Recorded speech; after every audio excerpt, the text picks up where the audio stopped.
This is our video number 6 of the book of Ruth, and we are beginning today in the 2nd chapter. And it says, "Now Naomi had a relative on her husband's side from the clan of Elimelech, a man of standing, whose name was Boaz. And Ruth the Moabitess said to Naomi, 'Let me go to the fields and pick up the leftover grain behind anyone in whose eyes I find favor.' Naomi said to her, 'Go ahead, my daughter.' So she went out and began to glean in the fields behind the harvesters. As it turned out, she found herself working in a field belonging to Boaz, who was from the clan of Elimelech." There's a lot in this, just these 3 verses here. We find out that Naomi has a relative through her husband. Now, Naomi's husband, Elimelech, my God is king, he was one of the richest men in all of Israel. He went to the land of Moab he left Israel and went during a tremendous drought, a famine. There was very little food, and went to the land of Moab, taking his wife and 2 sons. His 2 sons married women there, and then Elimelech died and the 2 boys died. We have Ruth is one of the daughter-in-laws.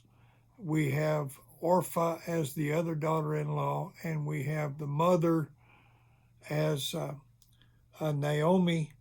And Ruth comes back to Israel with Naomi. The day that they come back to Bethlehem, there's a crowd that is gathered there. One of the men in town, who is a very rich fella, he owns lots of land. He's very smart. He's probably on the Sanhedrin. We don't know, but we find out by tradition that Boaz's wife died the day that they came back. And of course, Naomi, she was a very proud lady. She did not want to bother her relative with her plight. And so wherever they lived, whether they lived in the original house or whether they lived somewhere else, we don't know. We can speculate a little bit here because the land stays in the family. Even though Elimelech took his family and moved away, the land still stays in the family. And so probably the house was still there. They just went in and cleaned it up. But they most likely didn't have much left because it had been just sitting there for 10 years. They didn't have a cabinet stocked with food. They didn't have, of course, now they went away with a sack of money or whatever. And when they came back, Naomi only had what was on her back, and Ruth had what was on her back. So they didn't have a lot of money when they come back. And so that gives them the right to go out into the fields and glean from the harvest fields. Now, gleaning from the harvest fields, as we looked at before, is okay for anybody that is poor. It's okay for travelers. It is okay for people from other nations. They're called aliens. But it is okay to go out into the fields and glean. And so notice that Naomi and Ruth, Naomi is the head of the family now. The family consists of two people, Naomi and Ruth. And Ruth asked permission from Naomi. She said, let me go out into the fields and pick up the leftover grain behind anyone in whose eyes I find favor. And so she says, okay, that'll be fine. You go out. So where does she go? She's new to the land. She doesn't know who owns the fields or anything. And so do we just leave this by chance or whatever? There is no coincidence here. God is directing her on where to go. And we don't know for sure, maybe even Boaz is farming the land that belongs to Elimelech. We don't know. But we notice that she didn't go very far. Later on, she just goes to the field of Boaz. She has no idea whose field that she's going to. And she says, I'll go out and glean in the fields behind the harvesters. Well, now this is tells a little bit about Ruth and her modesty. There is this amount of modesty that the Jewish women had laws about.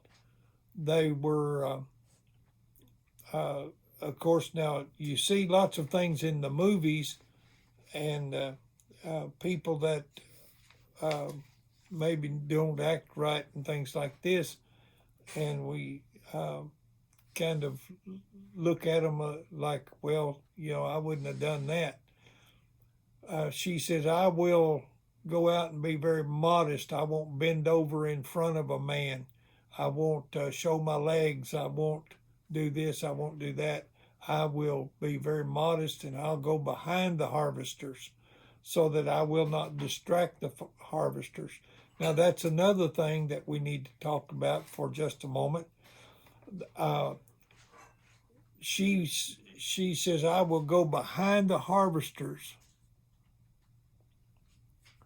And then behind the harvesters means that she will not distract them from their work. She will not keep them from doing their work.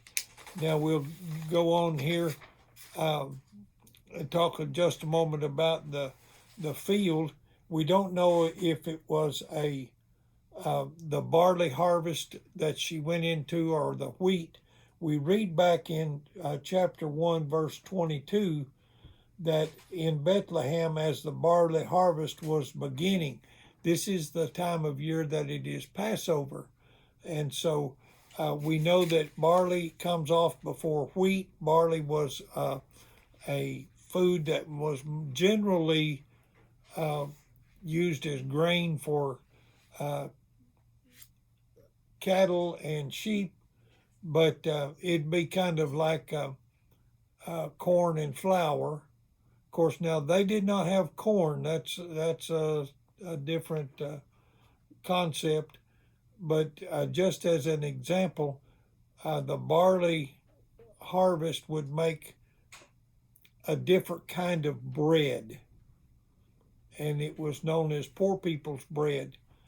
And but now gleaning was kind of like when the harvesters go through the field, they leave along the edges of the field, they leave along the corners. We are given scripture in Leviticus 19:9 that says, leave the corner of the field for the alien, for the strangers, for the fatherless, for the widow, for the poor. Also in Leviticus 23:22, we have more along the same line. And then in Deuteronomy chapter 24:19, we have another reference to this, and it is never told how much to leave in the field.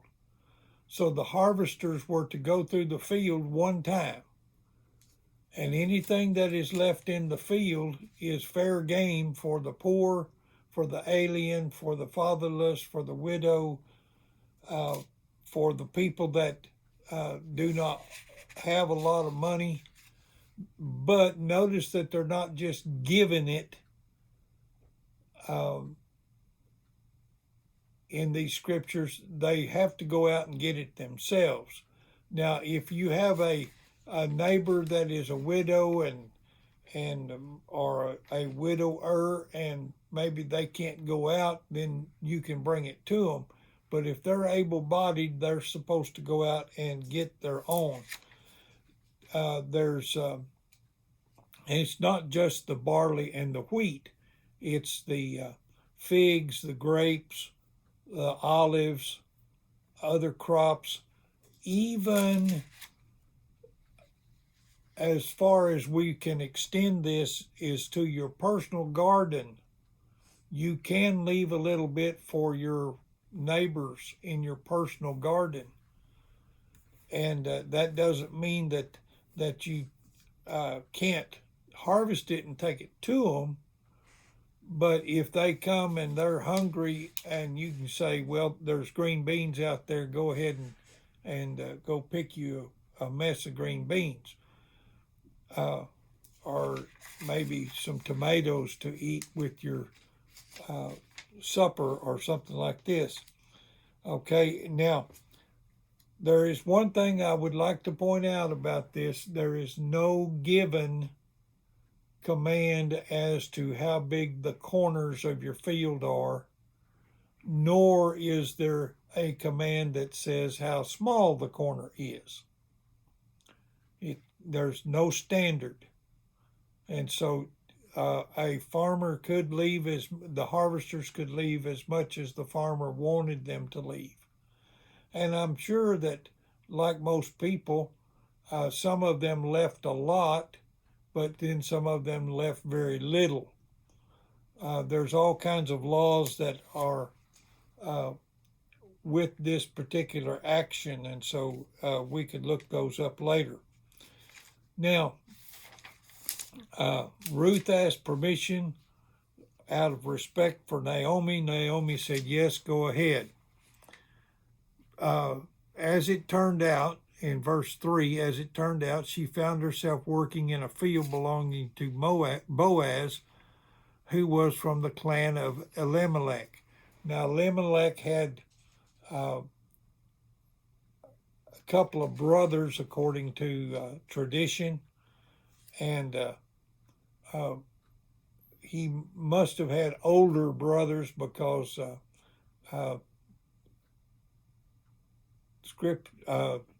some of my reading, it says that Boaz was about 80 years old, and so he must have had a real old brother, because let's just say Ruth got married when she was 20. This is not scripture, of course, but if Ruth got married when she was 20, then she was married 10 years. These two boys died 10 years after they moved. She would have been about 30 years old.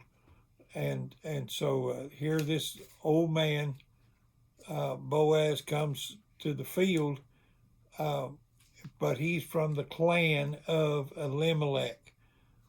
We'll pick up there next time in verse 4.